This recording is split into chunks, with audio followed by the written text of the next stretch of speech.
Hi, friends. This is Will Parker.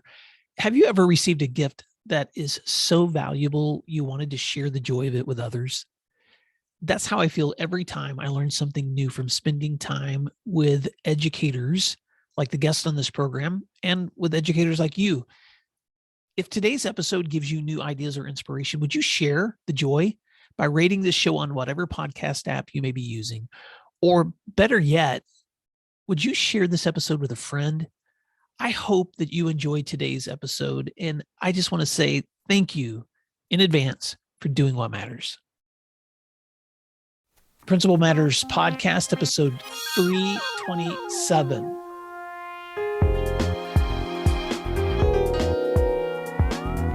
Hi, friends. This is Will Parker, host of Principal Matters, the School Leaders Podcast, where each week we bring you inspiring, innovative, and imaginative ideas for your own school leadership. This week, we're talking about Candid Conversations about education with my special guest, Dr. Eric H. Tornfelt. Dr. Eric H. Tornfelt is assistant principal at Sedgefield Middle School in Charlotte, North Carolina. He completed his Bachelor's of Arts degree in Political Science from Furman University in 2003 and began his teaching career in the fall of 2004 at Sun Valley High School in Union County, North Carolina, teaching social studies and coaching men's varsity golf. From 2007 to 2013, he served on the inaugural faculty of Mallard Creek High School, where he also participated in their literacy design collaborative team. And in 2012, he was honored as Charlotte Mecklenburg School's Teacher of the Year. Dr. Tornfelt was named assistant principal at the nationally recognized Piedmont Middle School in 2013. He joined the administrative team at Geringer High School in 2015 as part of the Beacon School Turnaround Initiative. And in 2018, he became assistant principal at Sedgefield Middle School in Charlotte, North Carolina, where he currently serves. During his time at Sedgefield, he has supported the transition of major student reassignment plans at the school, and his leadership experiences have also included fostering exceptional IB learning experiences for students, participating in grant programs with the Bill and Melinda Gates Foundation, and co-leading strategic task force initiatives. He has completed his Master's of Arts in Teaching from the University of North Carolina, Charlotte, and his Doctorate of Education from Wingate University. And he has a dissertation titled A Case Study Analysis of Faith-Based Partnerships in Middle School. He's also the author of the book, The Crumbling Schoolhouse, A Candid View of American Education, which is available on Amazon. Dr. Eric Tornfelt, welcome to Principal Matters Podcast. You are also a listener of this podcast, so feel free to fill in the gaps to that intro and tell listeners something else they may be surprised to know about you. Well, Will, first of all, I just want to say thank you. And I think Dr. Luke Croy on your previous podcast said a similar thing when he said it to be a part of this podcast, something I've been listening to for years. It's pretty special. It's for us in the school leadership world, it means a lot. So thank you again for having me. When I think about kind of filling in the gaps, some things that people don't know about me, a little known fact is that I was actually born in Egbe, Nigeria in West Africa, which nobody in a million years would guess that. But my parents were actually missionaries there for 2 years. And so, I use that to kind of tell my students and my staff that, you can't judge a book by its cover. And that experience, I was only 6 months old when we moved back to the United States, but that's a big part of kind of who I am and kind of where I come from. And my parents like to tell some of those stories a little bit. Another gap that I'd like to fill in is when I think about why I do what I do. I've taken a lot of time over the years to reflect on my own experience as a student and why I am involved in education. And I often think back to when I was in 7th grade, I had a assistant principal who came. I remember I broke my arm one night in a basketball game, and the next day he came to school and he came to me and he said, "Hey, Eric, how you doing? I heard about your arm last night." And I said, "Okay, well, I don't really even know who you are, but you know my name. And we had a very brief exchange in that few minutes. But that brief exchange left a very lasting impression on me, because here was somebody who had a lot going on. He cared to know my name. He cared to know my situation. And that man, Mr. Dayton, who I will always remember, and I mentioned him in my book, and we'll talk about my book here in a little bit, left a lasting impression on me. And that's something that I desire to do as in my current role or in any role, is to care deeply for kids and to know them. And Will, I have 3 core values that I live by in my work. And I've tried to use these in everything I do. And those 3 core values are to dignify all stakeholders, whether that's students, parents, teachers, support staff, to use and to really respect them, and to know that folks are coming from all different walks of life and have all different sorts of views on the world. And it's important that we respect and we treat fairly and we dignify everyone. My second core value is to use truth to lead. Oftentimes we have to deal with situations and solve problems that are not easily solved. And so what I have found is that if you identify what is true about situations, whether that's a conflict between students or staff, or what is true about a logistical situation, you can use that to make the best decision in your school leadership.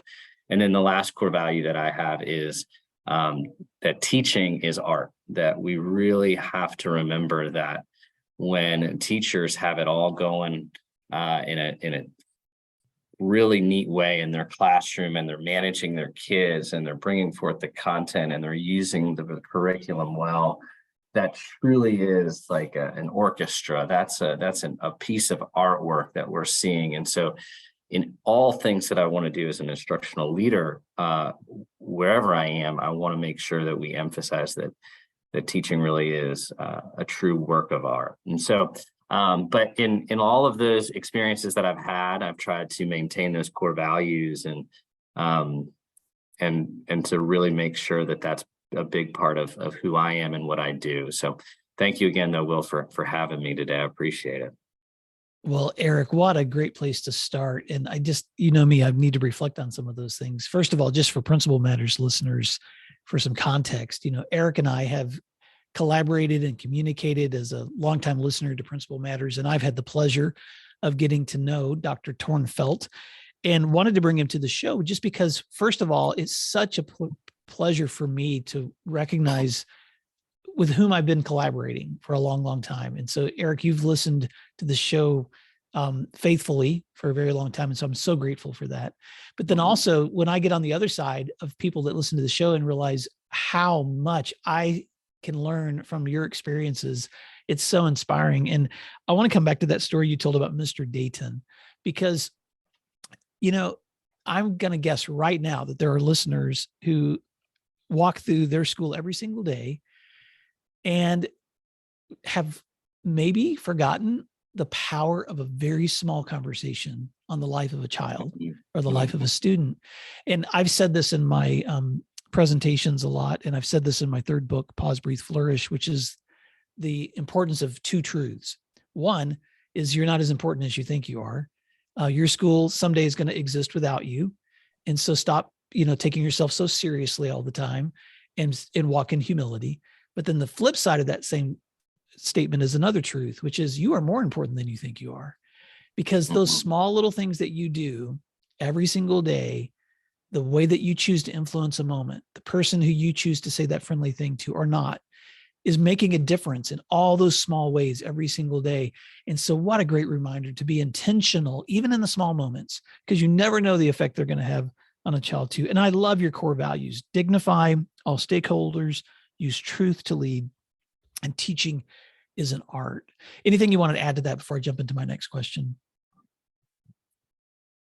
I will say this, that it took me a long time to get to those core values because I always thought about some of them, but I could never articulate them. And I will say this, I think you can go into a lot of schools and you'll see posters on the wall, and they have these great sayings that sound really good. But I used to start to analyze and say, okay, well, is that actually true? Right? Like, so for example, you may see a poster in your school that says, education is the key to unlocking your future. And to me, I look at that and I've thought about it. I said, well, that sounds great. And that maybe motivates kids a little bit, but I don't think that's actually true, because education and there's a lot of other things that just giving a kid a high school diploma doesn't guarantee. It helps a lot, but it doesn't guarantee that they're unlocking their future. And so I've really tried. I've done actually an assessment in our school of all the posters and said, all right, we're going to take down all the posters that I don't believe are true. And so I've had some of those experiences over almost 20 years in education that I've really tried to live by the convictions of, okay, what's actually true? And that's what I'm going to do. That would be a very difficult thing to do with school posters. And part of the problem that you and I have is because we're such reflective thinkers that we can often find the holes in those statements. It reminds me, I may have told you this before, Eric, or if I've said this to listeners, I apologize. But last week I was scrolling through social media and I was starting to get a little overwhelmed with how to put together everybody seems. And so I just sat down at lunch that day and I wrote a series of social media posts that I haven't shared out, but just things I want to say. One of them is, I don't have all the answers, but I bet together we can find solutions. Right. And so I think sometimes when we see these sayings that we place out for kids, they're it's part of the truth that they need to know, but not all the truth that they need to know. So I think that's such an important reflection. Well, I want to dive into two areas with you in the time that we have remaining. One is about your dissertation, and the other is about the book that you put together also for educators. But before I do that, tell us a little bit more about Sedgefield Middle School and what are some things that you guys are celebrating in your work there? Yeah, Sedgefield Middle School is, we are a school of a little over 500 students here in Charlotte, North Carolina. And we are in what's called the South End area of Charlotte. It's growing immensely. And Charlotte as a city itself has grown significantly over the last 20 years. But we are a school that has undergone a significant student reassignment plan here. And when I got here in 2018, we were in the first year of it. And we are still a Title I school. We were a Title I school, but our population had a much more high poverty concentration. And what has happened is the reassignment plan has shifted some of our boundary lines to where we now have a lot of students that are still coming from high poverty homes, but then we also have families that are coming from some of the highest income homes in Charlotte. And so I would argue, and this is not, I don't have the research to prove it, but that we have one of the most diverse student populations in the country in regards to the income disparity that the students are coming from their families. And so as a result of that, and when you only have 500 students in a building, there's two things. One, there's been growing pains of students who have had to learn to coexist and collaborate with other students that don't maybe look like them or come from families like them. And we also have had to, but we also have the asset of having only 500 students. And so I'm able to know students, I'm able to know families and know the needs a little bit different than other schools that maybe have, 1,400 students in a middle school, which is pretty large for us in our area. And so in light of that student reassignment plan, we've had to think about how do we strategically schedule students? How do we think about how we resolve conflict? How do we, again, dignify all stakeholders in giving each student what they need whether that's advanced classes or whether that's remedial classes that students may need. So some of those things that have happened, and as a result of that process, I can say right now, we are in a place where we have very little, you're always going to have conflict, but we do not have nearly the conflict from a few years ago. We have a student culture and population where students are sitting together, where I know that they come from very different backgrounds, but they're friends. And it's a beautiful thing to see some of the collaboration among the students and among the staff. There was a lot of trust building over the last several years, but we're in a really unique place. I will say too, we are working diligently to make our school just a little bit better every single year. So for instance, one of the things that I'm working on right now is we do club time every Friday. And so I lead what's called the Men of Sedgefield Club. And in the Men of Sedgefield Club, I've got about 30 boys. And every Friday I bring in a speaker from the community who talks about growing into a mature young adult, and they share their experiences. And so these boys are getting experience from different men in our community. I also have these volunteers coming and being lunch buddies for our boys once a week and holding the door in the mornings for them as they get out of their car. And so and the purpose of that group is to model, instruct, and guide our boys at Sedgefield Middle School. And that includes all of the boys, right? For our girls, we're doing a program where we're helping them do an apprenticeship for women in technology along our South Boulevard corridor here in Charlotte. And so they're getting matched up with other women in the community that are involved in technology related fields. I had the opportunity to have a big pot of money over the summer that we needed to use or lose. Some of you school leaders know that. And I used that money and I bought a whole bunch of equipment for a sensory lab. And so we're doing a sensory lab and brain and body training for all of our teachers to help them, help students who have maybe ADHD, or really all of us who maybe have undiagnosed ADD or ADHD. And so there's just a lot of really neat things that are happening here at Sedgefield Middle School. And we're just always kind of tweaking it just a little bit to make the school experience excellent, not only for our teachers or for our students, but for our teachers. And I will say this too, that we're 100% fully staffed right now. And not every school in the country can say that. And not only fully staffed, but we've got incredible teachers who are true artists in our building right now. Eric, thank you so much for sharing those celebrations happening at your school, because my brain is just spinning with all the great opportunities that you've described. And I know listeners at the end of the show, when I share your contact information, would be, I'm sure, happy to connect and collaborate and ask questions about those too. Friends, I want to take a quick break here to ask you a question. Did you know that leaders learn better together? When we isolate ourselves from the input and insight of others, then we work within the limitations of our own ideas and experience. And that's why I'm so grateful that you're listening to this podcast right now.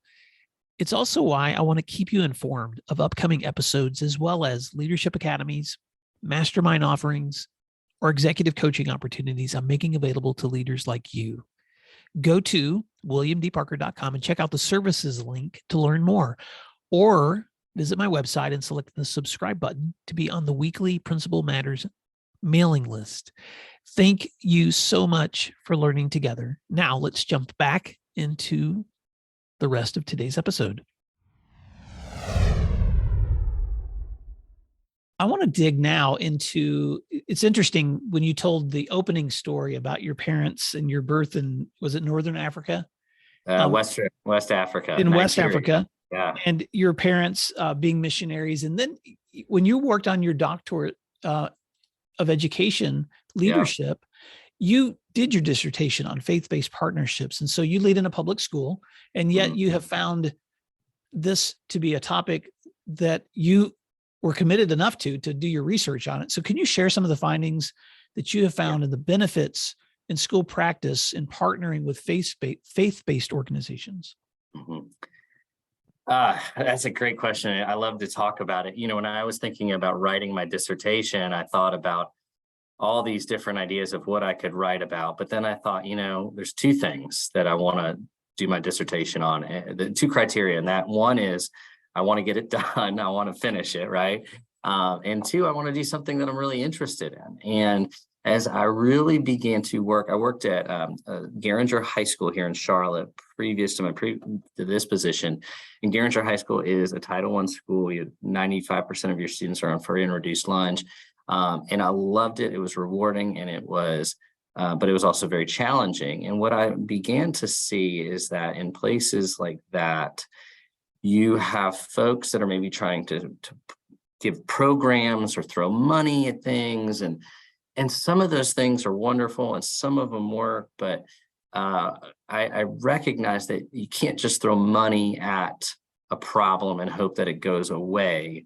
You really have to have people that care about it and are willing to do the work. And I saw that the folks that really cared in our communities are the people that are involved in faith-based organizations. And so I began to explore the impact that was happening specifically at another middle school here in Charlotte, and an organization called F3 that I'm a part of. And so F3 was is a faith-based organization that is helping students in an after-school tutoring program at this other middle school. And so I looked at, okay, what are some of the perspectives of those that are doing the tutoring, and what's the perspective of those that are receiving the tutoring, and the impact that the teachers feel like the partnership is having on the school.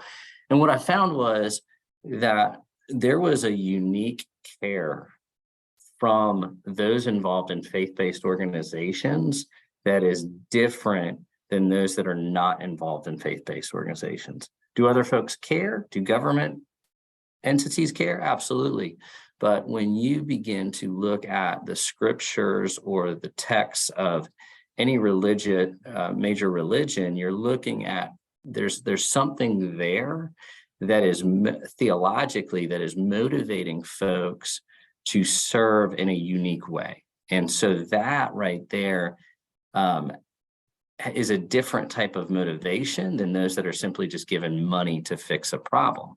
And so I really do believe that faith-based organizations have a different motivation, but then also two, there's a unique strategic network when you're looking at a church and folks that are looking to mobilize to help somebody in need or to alleviate poverty. And so there's unique resources coming from faith-based organizations that can meet the needs of students in our schools, and that schools really need to leverage those relationships because they can really impact students. And so, one of the ways that work looks for me here at Sedgefield Middle School is I recruit folks from local churches to come and be lunch buddies because I know that they have a desire to serve the community. And so I say, hey, come on into the school. You could be a lunch buddy, or hey, you could come hold doors in the morning on Friday morning. That's a way you can live out your faith in our community practically. Now, that then is the last point that I found, and probably the most important, is that when you have a relationship with a faith-based organization in any school, it is so important that you create the structures for people to actually have something to do. And so I think a lot of times the go-to for schools is, well, we'll just have them come in and be tutors. But what I found is that not everybody wants to be a tutor, and not everybody can solve the math problems. Like, I don't think I would be a very good math tutor, even for my own elementary school aged kids, right? Because I don't like math and I don't necessarily love to tutor. But there are a lot of folks that are willing to come in and meet with a kid for lunch for 20 to 30 minutes and ask him a bunch of questions. There are a lot of community members who are part of a faith-based organization that are willing to come hold a door for 15 minutes in the morning and say good morning to kids as they walk in. And so trying to be creative with ways that, this is something that needs to get done anyways. Why don't we plug in our members from the local church to come and do this for us? And so that was a major finding for me, and something I recommend for any school leader is create the structures of things and make sure people know what they're to do. And it takes a little bit of work on the front end, but once you kind of get it going, things can move pretty well without you. That is so fascinating. I want to say a couple of things. One, what I don't hear you saying. And then two, I want to repeat some things that I think were important. First of all, you're not saying that people outside of religious institutions aren't caring and don't have compassion for students, because all of us work with people in our communities, both in faith-based and outside of faith-based organizations that love and care for kids, including our teachers. Some of them are in faith-based organizations and some of them are not. But what you've identified is organizations within your community who can mobilize quickly, who are prompted and often motivated by the care and the dignity that they have for their neighbors, and who sometimes are eager to serve and just looking for a place to do that. And so you've been able to use them as lunch buddies. You've been able to pull them in. I can remember in my experience how our faith-based communities, when I was leading high school, would do facility improvements. They would volunteer to come up and help paint walls. They would show up, like you said, sometimes to be lunch buddies for kids who might have just wanted another adult who they could connect with from the community. They would often volunteer for us when we needed test monitors to come up on testing dates. And so, man, and you're right. You can often call one person and mobilize a lot of people by leveraging those community relationships. Anything else you want to add to that? Because I do want to finish this conversation by diving a little bit into the content from your book. Yeah, no, well, one last thing I'll say about the relationships of faith-based partnerships. I'm really thinking a lot lately about how important just the word high dosage for me is important. There's a guy named Roland Fryer. He's out of Harvard Graduate School of Education, and he did a whole study about how important just high dosage interactions are. And so I've been trying to kind of cultivate some of those relationships. And that's where lunch buddies coming in once a week, and campus beautification days and things like that are great, but I want the kids to be able to have a relationship that goes on and on and on, and that there's really a high dosage of interaction with somebody that's going to help impart maturity and study skills and focus and student engagement and those and life skills. So that's just kind of one thing. And I think if I were to rewrite my dissertation, I would maybe focus a little bit on the impact of that, the high dosage interactions that kids have with adults. That is so powerful. Well, I know that we're going to be wrapping this conversation up pretty quickly, Eric, but I do want to go here because I know that all of the conversations that we have is what motivated you in the creating of your book, which has a pretty ominous title, the Crumbling Schoolhouse, a candid view of American education.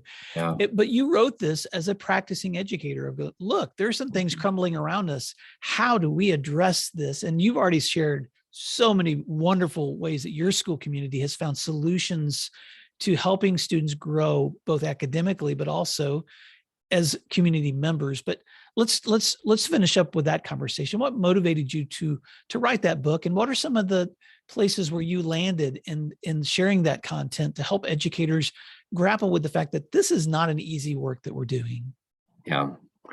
Well, I think that I kind of got to a point prior to COVID and our school shutdowns where I had articulated my core values. I had reflected plenty about how I feel school should be. I had written my dissertation, and I was far enough away from my dissertation where I was kind of having an itch to write some more, but I didn't know what I was going to write. But I had also written all these other things, journals or papers or things like that. So I wasn't sure what I was going to do, but COVID gave me the gift of time. And during that time, I was able to cobble all of that together, and I began to really process and write about what I viewed was happening in public education in our country. And so I wrote this book. It's called The Crumbling Schoolhouse, A Candid View of American Education. And you were not the only one, Will, who said, "Are you sure? That's quite a title." And one of my friends said, "Are you sure you should say that?" And I said, "Well, yes, for now. There's going to be another book in a couple of years, I hope, and it's going to hopefully be more redeeming than that. But in the book, what I do is I break down these different topics that have happened and are affecting public education. So, for example, recruiting and retaining teachers, citizenship, the hidden politics of our curriculum, issues like sexuality in our schools, things that are, faith-based organizations and the impacts that they can have. And I really tried to take each of these topics and lay them open and say, hey, these are the things that are happening. These are the stories. I interject a lot of stories like Mr. Dayton or the students that I've tried to dignify, or I've been unsuccessful at dignifying, or, there's plenty of my mistakes that I've shared too in the book and learned from. But I try to lay bare some of these issues and then to really ask the question, okay, well, if this is the current state, what are we going to do to move forward? And so at the end of each chapter, there is a series of questions that you can ask. And that's whether you're in a group of teachers that want to do a book study, or if it's a group of neighbors or school administrators, but to kind of get the wheels turning and then to think, okay, this is where we are. This is how we're going to think about it. And then this is what we're going to do to move forward. One of the things that I do grieve a little bit, Will, at this time is that before COVID, we were at a certain place, and then COVID opened up some things, and we've really in many ways gone right back to pre-COVID in so many ways. And I do wish that some of our structures would have maybe changed, and we would have been more innovative collectively as education as a whole. But this book helps to try to maybe move that needle just a little bit and to say, okay, what can we do to be a little more innovative? What can we do in light of all the information and knowledge that we have about our education system? What can we do to move forward? Wow. Well, Eric Tornfelt, I want to just say right now to Principal Matters listeners, you guys just got a healthy, what do you call that? A high dosage interaction with my friend Eric, and a very brief intro to whet your appetite for his book, The Crumbling Schoolhouse, A Candid View of American Education, which you can find on Amazon. And Eric, as we wrap up this conversation, I just want to thank you for bringing it full circle. You talked about at the very beginning of this conversation, your interactions with Mr. Dayton. And then at the end about the honest reflections that you have on where we still need to go as public educators. You've given your life's career to this, and you're leading in a school right now. And yet you realize that all educators are struggling with recruiting and retaining teachers and curriculum and helping students understand their place in our communities and how we should be restructuring before and after COVID. And so, Principal Matters listeners, I want to encourage you to stay connected with Eric. How can folks stay connected with you, Eric? And what's a parting word of advice you'd like to give listeners? Yes, I think one, you can stay connected with me on Twitter at Dr. Tornfelt, and you can email me as well at etornfelt@gmail.com. But I, as we end our time today, Will, I think that the biggest encouragement I can give our school leaders right now is to really be committed to the things that you feel are important, and know your core values and continue to move towards that. I think a lot of school leaders try to do the things that they think their school district wants them to do, which aren't maybe bad. I'm not, they wouldn't be bad per se, but really, I've started to kind of pivot a little bit and say, I'm going to be committed to the things that I think are important, and I'm going to keep moving forward, and I'm going to keep speaking truth to everyone that'll listen to me. And then the school district's going to, let them kind of deal with it, not in a negative way, but let them know that, wow, this guy or this girl is really living it out and doing what is important, and they're leading with truth and they're leading with dignity. And, that's the type of stuff that we need in our schools now. We need authentic people. We need people that are committed to being themselves and not being, conformist. We want to be dignifying, but we don't want to necessarily be conformist, and we want to be innovative. So those are just some of my parting words. But Will, what a pleasure to be on this podcast. I mean, this is really like a dream come true in many ways. So thank you again. Well, Eric, thank you. And as we wrap up, Principal Matters listeners, I want to thank you for listening to this candid conversation. As Eric has talked about his values, his motivations. And Eric, I just feel like as you're wrapping up, spoken like the true son of a missionary couple, as you are leading with such a heart of care and compassion and mission for your school community, you are in the right place at the right time. And Principal Matters listeners, you are too. And so as you listen to this conversation, I just want to encourage you to reach back to Eric at his Twitter address or his email, which we'll put in the show notes. And if you've got questions or feedback, or you would love to connect with me, you can always reach out to me at my website at my email address, will@williamdparker.com, or just go to the website, williamdparker.com, and you can find the contact information there. If you are interested in connecting with me about any of the programs that are offered through Principal Matters, the learning academies, the mastermind impacts, I'm already building my schedule for 23-24, believe it or not. And I'd love to connect with leaders who want to connect with any of that work that I place on my calendar a year in advance when I can. So please reach out. Until next time, thanks for doing what matters, and we'll talk to you soon.